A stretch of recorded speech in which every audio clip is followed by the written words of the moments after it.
Neighbors are describing some sort of crash taking place further down on Clybourne, and then police say a car sped this way, peeled off on Willow. Are you near tears, and did you cry before we were talking? I think I'm going to cry when I get home.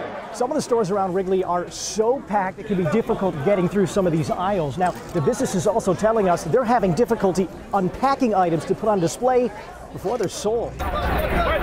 Police rush from their posts outside the UIC pavilion. They find a struggle between officers and a protester, and that protester finds himself subdued and bloodied on the pavement of a nearby intersection. A handful of other activists are taken away by law enforcement, the violence impacting police as well, as an officer is spotted bleeding at the scene. Tonight, we won, okay?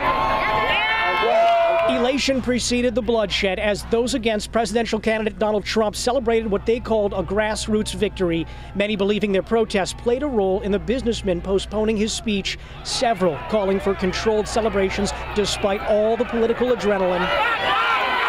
Unfortunately, not all listened to that plea for peace.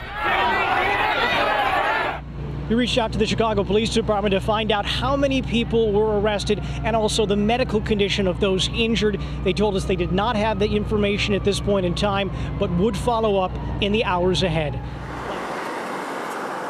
This story doesn't start with a gush of news. It begins with a drip. It's because you see it's still running. It continues with concerns about a fall or a slip. Sliding on the ice.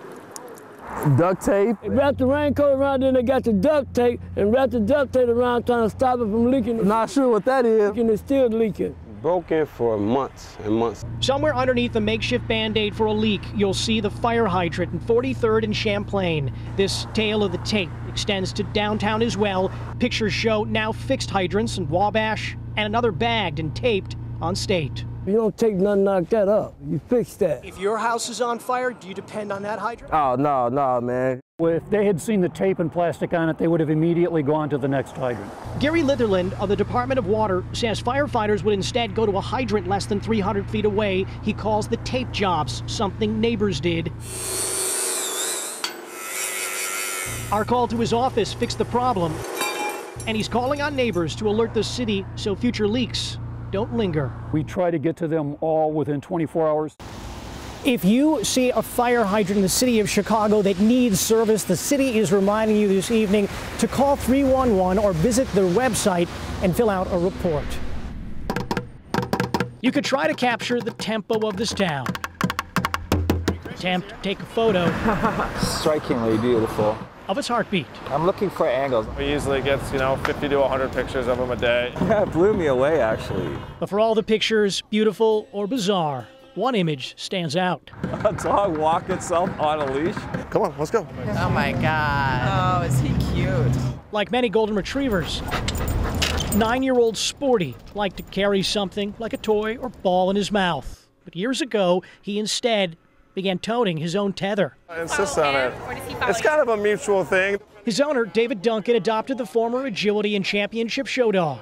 Sporty has since taken his leash and his showmanship to the sidewalk as the city's unofficial fluffiest landmark. He was in Chicago Magazine, he was in New York Mag. You are an awesome dog. He is a little bit of a local celebrity around here, yeah. Duncan is quick to point out if anyone is uncomfortable with the retriever's reception, he's never too far away, and Sporty's strap goes back on.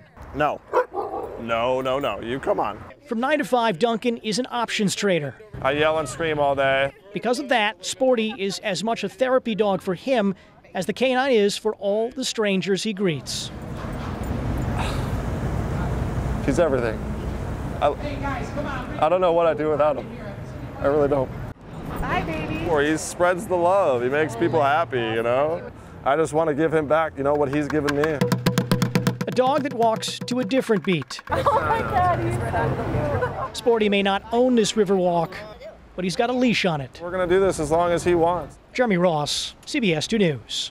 The Park District telling us the elements had a major impact on what we're seeing out here. And to give you an idea of really what that impact is, we break out the soccer ball. What I'm going to do is I'm going to kick it across the surface here, and you get an idea of how warped this pavement is. Now imagine trying to ride a bike out here. This is a major tourist attraction. If the Lakeshore Path is the face of this city, it is starting to show blemishes too big to ignore. It's bad out there. Too big to bike through, forcing some to walk over. To have something like this happen is terrible. South of Oak Street Beach, you'll find sections of warped, cracked, uneven surface. A 30-yard stretch of the high-use running and bike path looking more like a BMX course. Those not hopping over the pavement debris find themselves maneuvering around it. Over the past decade, Cliff Gilboa has seen the elements chip away at this stretch of pavement. Not quite this bad. This year's results remind him of a natural disaster. Kind of a small earthquake on the path here. It looks a little dangerous. The concern is someone biking or running will eventually take a detour to the hospital. While there are markers indicating the city is aware of the problem, a short walk north, you'll find another marker reading "Fix Me." That's crazy. We can't show you what a vandal left next to those words, but the perverted plea to address the pavement is gaining support. We live in a better city than what we see here. The Park District issuing this statement reading, quote, "After a season of windy weather and high wave action, portions of the Lakefront Trail are in need of repair. The Chicago Park District has assessed the damage in impacted areas." They go on to say that those repairs will be made sometime within the next 2 weeks. 3 more outs! 3 more outs! It was unbelievable. 3 more outs! 3 more outs! Everyone was going crazy. People were crying. It's been 71 years since we've been to the World Series. I have no words. There's no words. What generations of Cubs fans found difficult to express, and players long departed weren't able to say, finally spilled into a locker room. Oh, it feels so good, the burn. The celebration, a cocktail of euphoria and disbelief. Well, it was unreal.